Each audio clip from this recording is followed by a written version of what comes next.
আসসালামু আলাইকুম প্রিয় শিক্ষার্থীরা, আশা করি সবাই ভালো রয়েছে। আমি আজকের পর্বে তোমাদের পদার্থবিজ্ঞানের খুবই গুরুত্বপূর্ণ একটা টপিক নিয়ে আলোচনা করব এবং তোমরা ম্যাক্সিমামই আমি দেখেছি যে এই টপিকটা তোমরা বুঝতে চাচ্ছ না বা ভালো অ্যান্সার করতে পারতেছো না, এবং এটা কিন্তু খুবই ভালো। পরবর্তী শ্রেণীগুলোতেও রয়েছে এটা, এবং এটা থেকে এই যে ক্যালোরিমিতির মূলনীতি, এখান থেকে অবশ্যই একটা কোশ্চেন এসে থাকে।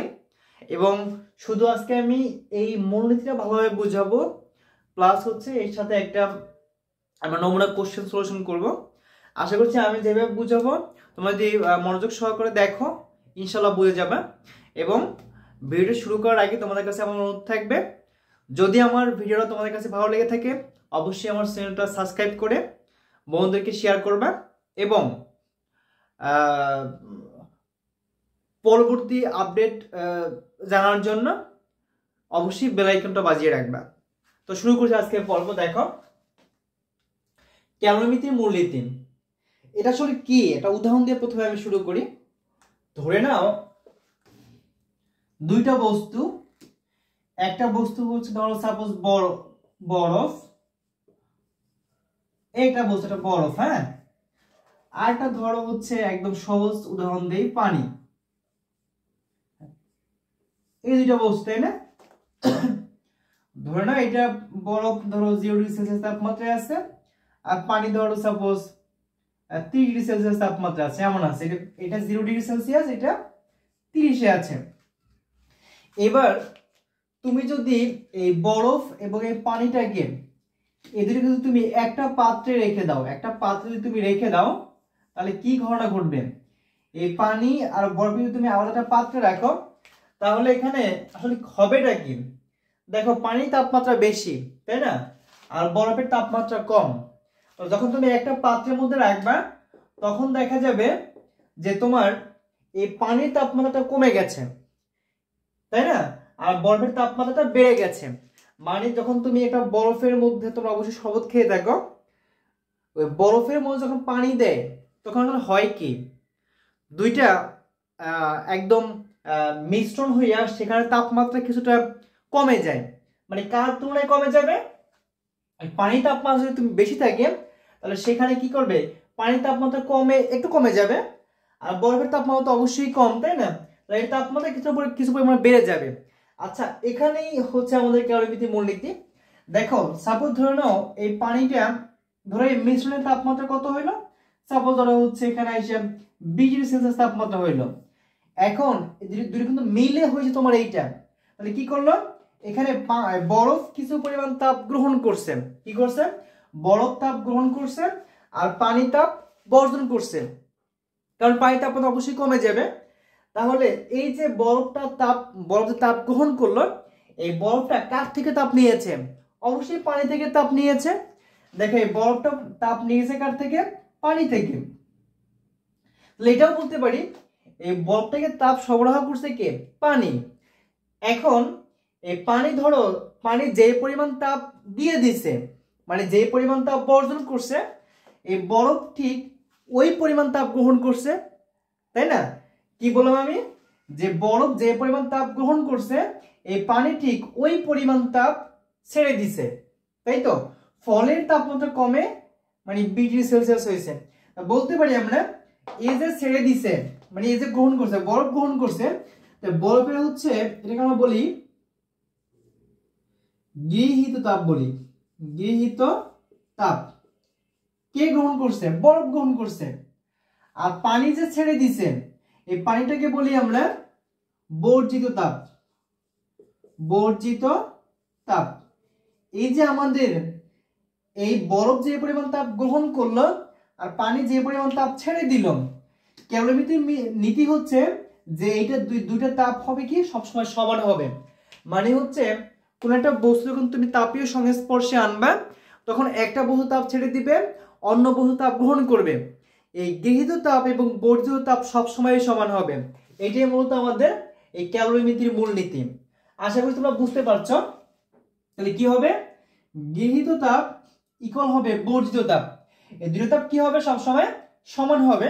তোমাদের এটা মানে ম্যাথের মতো করে বুঝাই, আরো ভালো বুঝবে। তবে এটাই মনে রাখতে হবে, ক্যালোরিমিতির মূলনীতি কি, গৃহীত তাপ ইকুয়াল বর্জিত তাপ। এটা যদি তোমরা একটু মাথায় রাখতে পারো তাহলে আশা করছি তোমরা বুঝে যাবা। দেখো এরপর আমরা একটা উদাহরণ দিয়ে বুঝি। ধরে নাও, ধাপগুলো মনে রাখতে হবে তোমার, কখন গিয়ে কি হবে ধাপগুলো মনে রাখতে হবে।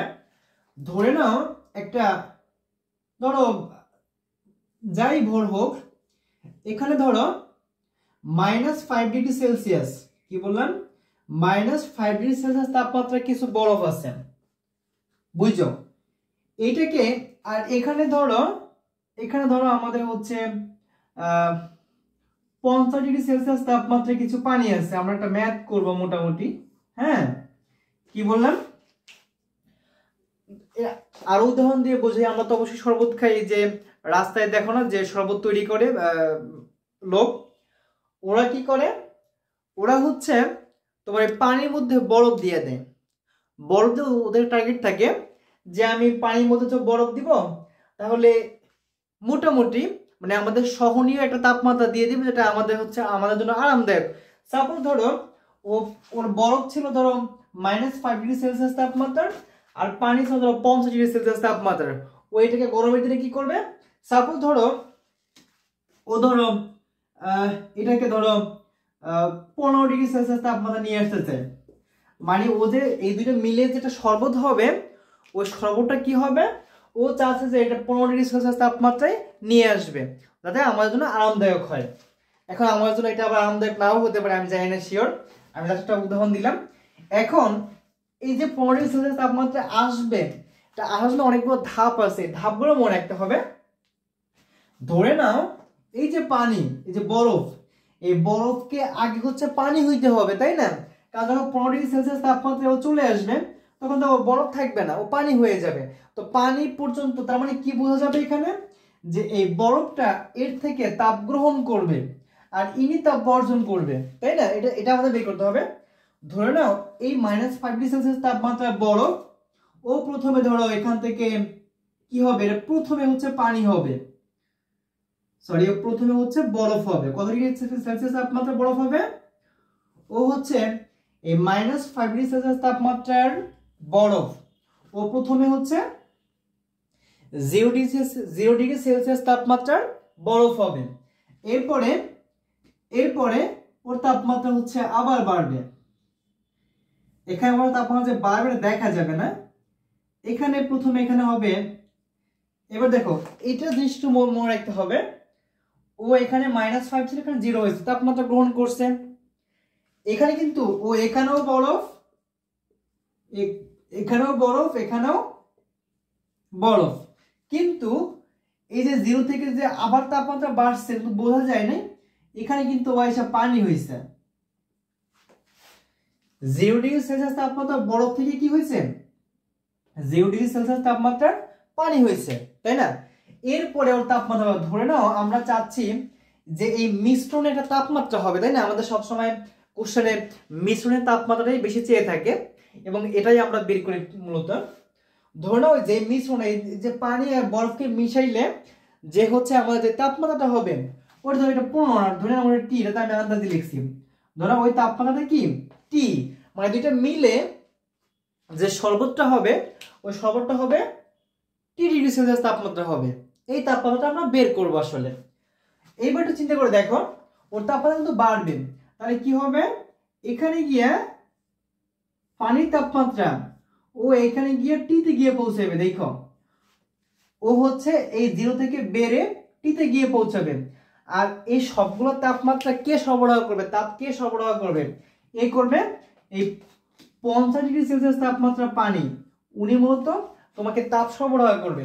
ও আইসা এখানে পৌঁছে যাবেন, তাহলে কি টার্গেট কি, এটা কিন্তু শরবত, এটা হচ্ছে কি আমাদের ওই যে শরবত বা মিশ্রণের তাপমাত্রা, ঠিক আছে? এটা কি শরবত। এই যে শরবতটা হইলো, হয়তো মানে বানানটা ভুল হয়েছে, দেখো এই যে শরবত হইলো, এখন একটু খেয়াল করে দেখো আমাদের এই যে এই পর্যন্ত কি হয়েছে, ও এই পুরো পথ হচ্ছে তাপমাত্রা কি করছে, গ্রহণ করছে। ও এই পর্যন্ত কি করছে, তাপমাত্রা গ্রহণ করছে। আর উনি শুধু এখান থেকে এতটুকু তাপ বর্জন করছে। এই এতটুকু আমাদের খুব ভালোভাবে বুঝতেই হবে, আর হ্যাঁ আমরা এই ম্যাথটা পারবো না। তাহলে ও হচ্ছে এই 1 2 3 ধাপে, ও 3 ধাপে তাপ গ্রহণ করছে আর ও 1 ধাপে তাপ বর্জন করছে। এরপরে আমরা লিখবো, আমাদের এটা বুঝতেই হবে যে আমাদের কতটুকু তাপ গ্রহণ করা হইলো এবং কতটুকু তাপ বর্জন করছে।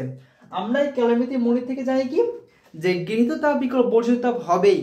তো আমাদের এই কারণেই মানে কতটুকু গ্রহণ করছে এবং কে ত্যাগ করছে এই জিনিসটা বুঝতে হবে, তাহলে আমাদের ম্যাথ পারবো। এবার কি করবো একটু খেয়াল করে দেখো, এখানে কিন্তু তাপমাত্রা বাড়ছে। তো আমি হচ্ছে সূত্রটা লিখে, তো সূত্র তো অবশ্যই তোমরা জানো, আমি কিন্তু ম্যাথটা বুঝাবো তাই লিখে দিছি। আমরা তাপের সূত্র জানি, তাপ বের করার সূত্র, তাপ কিউ সমান আমরা জানি m s del T. Del T মানে হচ্ছে এই ডেল টি এখানে মানে হচ্ছে তোমার T2 - T1, হ্যাঁ এইটা ঠিক আছে। তাহলে সূত্র কি তাপের এম এস ডেল টি। এইবার দেখো এখান থেকে এখানে এটা ধরো Q1, এটা হচ্ছে Q2, এখানে আছে ধরো Q3, আর ও এখান থেকে এখানে গুণ করলো ওর ধরো Q4, ঠিক আছে। তো আমরা Q1 Q2 Q3 বের করি আগে। Q1টা কি হবে এখানে একটু খেয়াল করে দেখো, Q1 সমান হবে, এর তো অবশ্যই একটা ভর থাকবে, এটা আমরা একটু ভর দিয়ে দিই, কি বলো? ধরো ও হচ্ছে ধরো 200 গ্রাম বা আরো কম ধরি, ও 150 গ্রাম সেলসিয়াস তাপমাত্রার মানে 150 গ্রাম ছিল ওর ভর। আর এই পানি ধরো সাপোজ ধরো 5 কেজি বা 5 লিটার, অবশ্যই লিটার হয়, লিটার বা 5 কেজি, ঠিক আছে। 5 কেজি বা 5 লিটার পানি ছিল, এর মধ্যে হচ্ছে এই ভরটা মিশাবো, তাই তো। এবার এখানে লেখো, তো এটার জন্য হবে তোমার m s del T. Del T মানে হচ্ছে এখানে T2 - T1। আচ্ছা T2 কোনটা এখানে, তাপমাত্রা বড় কোনটা, এটা বড়, তাহলে এখান থেকে এটা বিয়োগ করবো আমরা, তাহলে এটা লিখবো আমরা এখানে। এরপর এখানে আমরা Q2 বের করি, দেখো Q2 সমান কি হবে এখানে, Q2 এখানে একটা জিনিস আছে দেখো, এখানে কিন্তু তোমার আমাদের কিন্তু তাপমাত্রা বাড়ছে, তাপমাত্রা কিন্তু বাড়ে নাই। তো এখানেও অবশ্য এটাকে বলা হয় বরফ গলনের মানে বরফ গলনের আপেক্ষিক সুপ্ততাপ বলা হয় এটাকে। কি বলে এটাকে? বরফ গলনের আপেক্ষিক সুপ্ততাপ। এরকম বরফ গলনের আপেক্ষিক সুপ্ততাপ এটাকে এলএফ দ্বারা প্রকাশ করা হয় সংক্ষেপে। এর মান হচ্ছে 33600 এরকম বোধহয় একটা মান, ঠিক আছে, ঠিক মনে নেই আমার, এমনই হবে। তাহলে এইখানে দেখো যেহেতু তাপমাত্রা বাড়ে নাই, এখানে কে কাজ করছে, এখানে কাজ করছে এই যে বরফ গলনের আপেক্ষিক সুপ্ত তাপ, এর মধ্যে যে সুপ্ত আকার যে তাপ ছিল বা লুকিত অবস্থায় ওইটাই ছিল এখানে। এর ফলে মতো এই 0 ডিগ্রি সেলসিয়াস তাপমাত্রা বরফ 0 ডিগ্রি সেলসিয়াস তাপমাত্রা পানিতে পরিণত হয়েছে। তো এখানে এতটুকু দরকার নেই, এখানে শুধুমাত্র হবে এম এল এফ, মানে ওই যে ওই মানটা বসাই দেওয়া হয়ে যাবে। Q2 হয়ে গেল। এবার Q3 তে কি হবে দেখো, এখানে কিন্তু তাপমাত্রা বাড়ছে, দেখো এই যে এবার আমাদের এতটুকু শেষ, এবার এতটুকু, তাই না। এবার দেখো এখানে কিন্তু আমাদের তাপমাত্রা বাড়ছে, অবশ্যই বাড়ছে 0 এখন T, অবশ্যই তাপমাত্রা অবশ্যই বাড়বে কারণ আমরা এখানে যেতে চাই। তাহলে এখানে এইটা হবে বড়, এই ক্ষেত্রে হবে তোমার এম এস, দেখো এইটা কিন্তু বড়, তো এখানে T - 0। আমাদের এই জিনিসটা মাথায় রাখতে হবে, এটা কিন্তু আমরা ভুল করে থাকি, হ্যাঁ। তাহলে এখানে এইটা বড় এটা ছোট, তাহলে আগে হবে কি T - 0 ডিগ্রি সেলসিয়াস, তাই তো। একটা কোশ্চেন পরে করবা। তারপর দেখো Q4 কোনটা, ওই যে এইটা বর্জিত তাপ, এখানে বের করো, এটাকে আমি M1 দিই সবগুলোকে, হ্যাঁ M1। ওইটা কি হবে, এটাকে M2 দেই, M2 অবশ্যই এখানে SO2 দেওয়া যাবে কারণ এখানে আবার পানির ইয়ে আছে। M বা AC দিয়ে দিলাম, MS এখানে কি হবে দেখো, এটা T2, এখানে বড় কোনটা, এখানে বড় কিন্তু অবশ্যই এটা 50 বড় হবে, যেহেতু উনি তাপমাত্রা বর্জন করবে তাহলে এটা ছোট হবে অবশ্যই, তাহলে এইটা মাইনাস এইটা লিখতে হবে। এবার T2 এখানে 50 মাইনাস কি হবে T হবে, এইটা আমরা লিখে নিই, তাই না। এটা হবে কি দেখো এখানে বড় কোনটা, 0 না, 0 বড়, তাহলে এখানে লিখবো আমরা 0 মাইনাস মাইনাস প্লাস হয়ে যাবে প্লাস 5, ঠিক আছে। এইবার দেখো আমাদের এই যে 3 ধাপে এতটুকু কি হয়েছে, তাপ, এতটুকু শুধু আমরা তাপ কি করছি, গ্রহণ করছি, আর ইনি তাপ বর্জন করছি। তাহলে আমরা লিখতে পারবো কি প্রশ্ন মতে, এবার লিখতে পারবো আমরা, এখানে লিখে দেই কার সূত্র অনুযায়ী, এই যে ক্যালোরিমিতির মূলনীতি অনুযায়ী এখানে লিখবো গৃহীত তাপ ইকুয়াল বর্জিত তাপ। এবার এখানে মান বসিয়ে দাও, কি হবে গৃহীত তাপ, এই 3 ধাপে গ্রহণ করছে, তাহলে Q1 যোগ Q2 যোগ Q3 কি হয়েছে, এই 3 ধাপে কি তাপ গ্রহণ করে এখানে আসছে না, আর তাপ বর্জন করছে কি শুধু ইনি গ্রহণ করছে, মানে এটা ছিল আমাদের Q4। এবার আমরা এখানে কি করব, আমরা হচ্ছে এই মানগুলো এখানে বসাই দেব, M1 S1 5, এটা ছিল M1 LF, এটা ছিল M1 S 50 - T, আর এটা ছিল M2 S2। ও আচ্ছা, আমি কোথায় ভুল লিখছি তাই না, আমি এটা লিখি নাই, এটা ছিল আমাদের T - 0, এটা সরাসরি T লেখা যাবে তাই না, এখানে M1 শুধু T লেখা যাবে কারণ বিয়ে করে T আসবে, আর এটা হবে M2 S2 50 - T। এই এখানে বলতো আমরা এই যে টিটা আছে না, এই টিটার মান আমরা বের করব, ঠিক আছে। এবার মান বসিয়ে দেব, মনে রাখবেন। তবে এখানে একটু বোঝার আছে, দেখো আমাদের এই পর্যন্ত কিন্তু বরফ ছিল তাই না, এই পর্যন্ত কি ছিল, বরফ ছিল। এই বরফের ক্ষেত্রে এই যে এসটা আছে, এই এস এর মান হবে 2100, কত হবে 2100, এটা বরফের আপেক্ষিক তাপ, হ্যাঁ 2100। এইবার দেখো এই পর্যন্ত কিন্তু এস এর মান, এখানে এস এর মান হচ্ছে 2100, এরপরে কিন্তু এই ধাপে কিন্তু পানি হয়ে গেছে, মানে এখানে বরফ ছিল, এখানে কিন্তু পানি, তাই না। এই পানির বেলায় কিন্তু তোমার আবার এখানে এই যে এসটা আছে না, এই এস এর মান কিন্তু তোমার হবে আবার এখানে 4200, পানি 4200, এই এস এর মানও কি হবে 4200। এইটু মাথায় রাখতে হবে যে কোথায় এটা পানি হইলো আর কোথায় বরফ হইলো। আশা করি তুমি বুঝতে পারছো।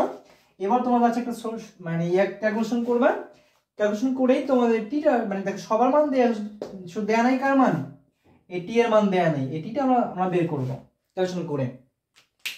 আশা করছি এটা তোমরা অবশ্যই বুঝতে পারছো। এখানে আরেকটা বিষয় আছে তোমার, আসলে পরে একটা ক্লাসে বুঝাবো। এই জিনিসটা যদি তুমি বুঝে যাও, মানে আমি যে এতটুকু যা বললাম সিম্পল ক্যালকুলেশন তোমরা করতেই পারবে ক্যালকুলেশন। এবার এই জিনিসটা তোমাদের মাথায় থাকে বা ভালোভাবে বুঝে যাও, অবশ্যই আমি শিওর তোমাদের এইখান থেকে কোনো কোশ্চেন ভুল হবে না, এবং এটা তোমরা 100% হচ্ছে আনসার করতে পারবা। তো পরবর্তীতে এমন আরো গুরুত্বপূর্ণ ভিডিও পেতে এবং একদম কমন পেতে আশা করছি এই টপিক থেকে অবশ্যই কোশ্চেন হবে।